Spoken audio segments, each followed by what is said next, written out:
Hi everyone, welcome to Block Talk, an episode on tokens. So, I am Nera Singh, this is Marley Gray. and we're here to talk to you about tokens and TTF.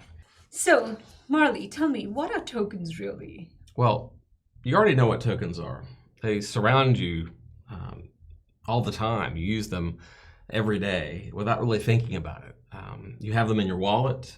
You get them from people all over the place. For example, when you go to a nice restaurant, you're taking your laptop bag or your coat, and you go to the coat check. You give them a coat, and they give you a little token. It's a little ticket. That's your claim check. That is a token. Currency, money, dollars, those are tokens as well. So people know what tokens are. The technology makes it seem more complex than it really needs to be. What we're going to do is talk about how you can think about tokens in non-technical ways. Okay, that's great. So you're saying that my jacket here can also be represented as a token? It sure can. You give it to a coat check, you're actually doing that. Interesting. All right, so now that we know what tokens are, can you tell me a little bit about how we represent these tokens digitally? Sure. Digital tokens are represented by typically on ledgers or blockchains. Bitcoin is the first sort of blockchain implementation, and Bitcoin is a token, essentially. Cryptocurrency is a type of token. I bet you didn't know that. But we can tokenize just about anything. It's essentially a way for you to represent value that others on the same network recognize as that value, and will take that value at face value. That's where that term comes from. Without having you don't have to trust me. So when I exchange currency, dollar bills, you don't have to go, well, is this a shady character or not? If the dollar bill seems authentic, which tokenization is, that's probably the most important aspect of a token, is that you have to trust in that token's authenticity, meaning it's not a forgery or counterfeit. So we use the blockchain to be able to cryptographically represent something of value. Now that value can be what we call intrinsic, like a cryptocurrency, where the actual, where you hold the token, its actual value itself, or it can be like a reference value, like the coat example. You give your coat and you get back a coat check. The ticket itself to get your coat back is a reference token. It's not actually valuable in itself. You're not likely to be able to go to a different restaurant and redeem that ticket for someone else's coat, for example. A better coat. You're not going to really upgrade those. So that lets you sort of get an idea for why blockchains and distributed ledgers are really good for representing tokens. And I like to think of them as like the foundational aspect of blockchains, because it's the medium of exchange between the counterparties. So it's super, super important. Okay. So what is the problem? Well, there's lots of problems With the development aspect? Well, the development aspect is most tokens that people are building today, they'll either build them on sort of a blockchain type of a Bitcoin type style network that's built specifically for cryptocurrencies. Stellar is an example of that. Or you have another type of blockchain like Ethereum, where you have tokens, and you see lots of innovation on that side of the house where you're being able to tokenize just about anything. The problem with that is there's so many different ways of describing tokens, and we're letting the developers actually define these terms. There's a big disconnect now between what business people are understanding what tokens are, and there's a lot of misconceptions there. And the information developers are providing is way too in the weeds, using terminology that's inconsistent across platforms. So it becomes sort of a mess trying to at least agree on terms where you can describe it sort of uniformly across the ecosystem, regardless of what your platform is. So there's a lot of blockchain influence going into sort of business realms, which really is making it difficult for us to move it forward. So lots of confusion. Gotcha. So there's no standardization, what you're saying, and it needs to be business to technical. Well, there you just identified the problem space, and now there is a standard that we're working on, and that will introduce us into the token taxonomy, which is this is the first way how we can start to resolve this problem. Is that what I'm hearing you That's say? right. Okay. Yeah. So the token taxonomy actually came from Microsoft. We built it internally just as a training vehicle to educate people that didn't really understand what a token was, and they sort of had misconceptions and thought everything was a cryptocurrency.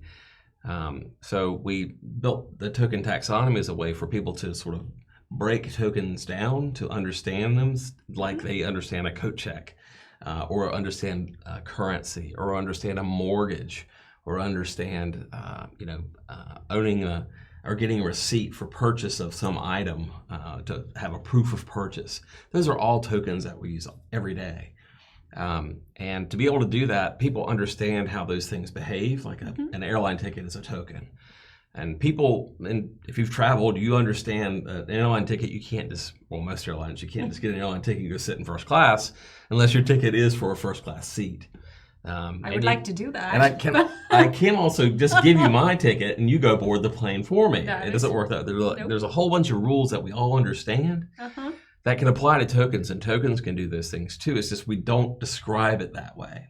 So what the token taxonomy does is it lets us describe tokens in everyday language. And this is what the taxonomy does. It breaks them down into individual tokens with behaviors and properties, and we can build a way for you to compose a token, design it from a business perspective of what you're actually trying to accomplish.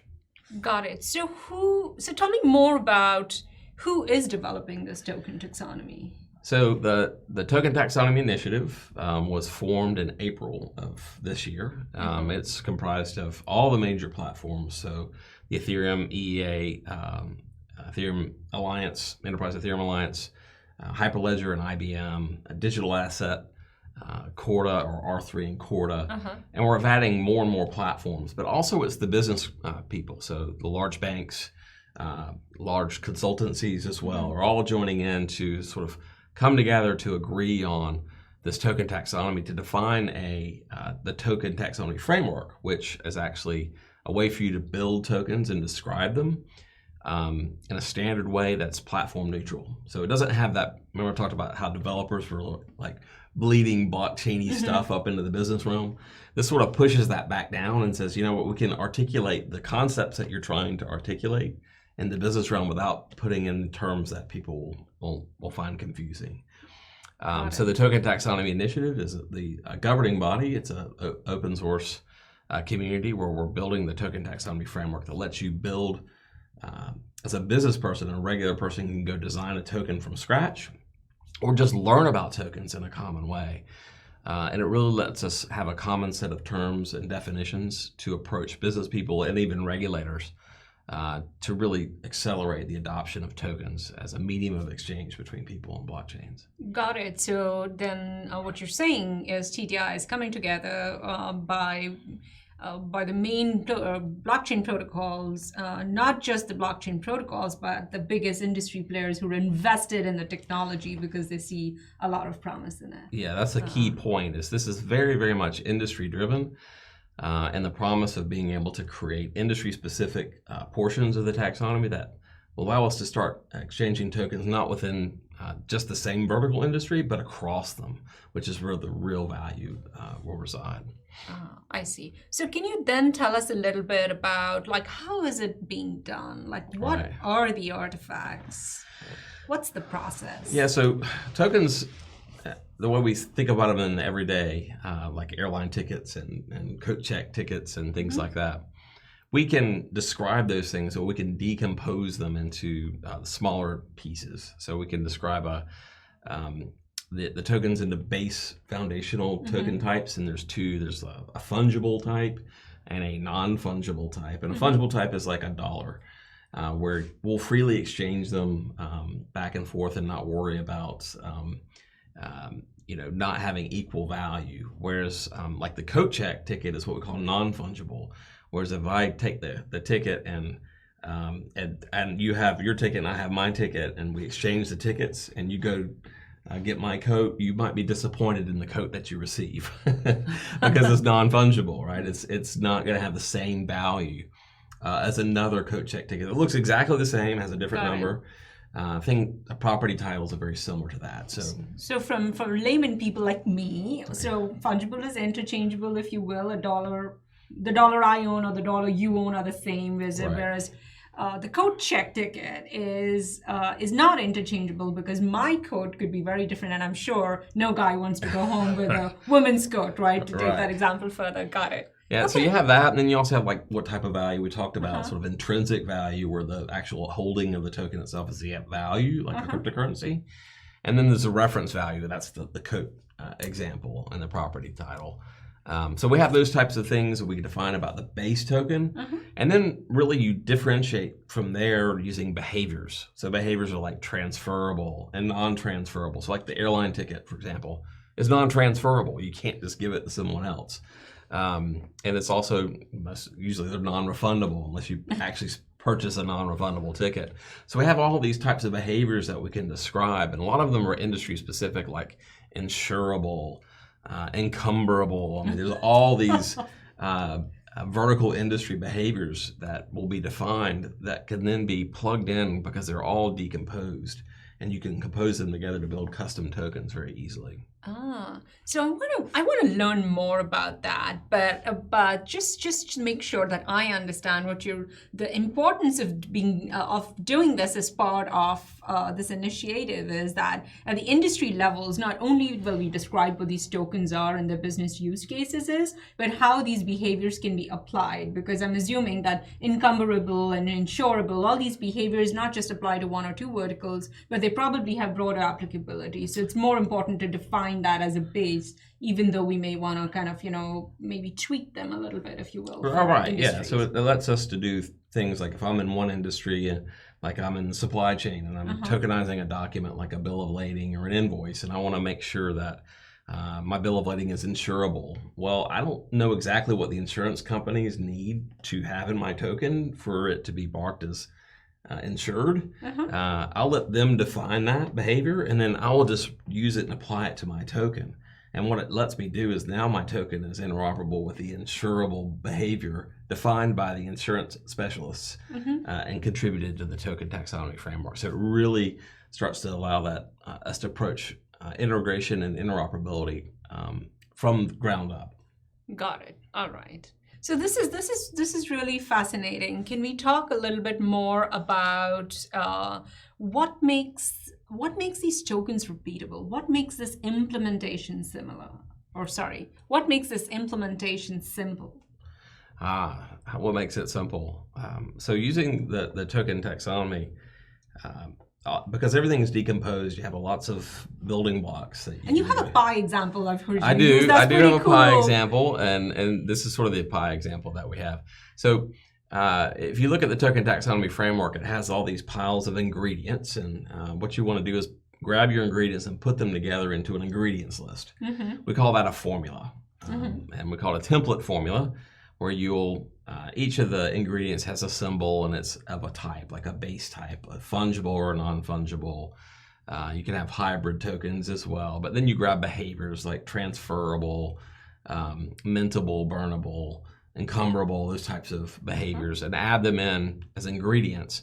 But that's not enough. You need to then have the directions. So if I'm baking a pie and I just read the ingredients list, I'm not ready to actually put the pie together. I actually need to know how many eggs I need and the milk and that's when I mix all that together.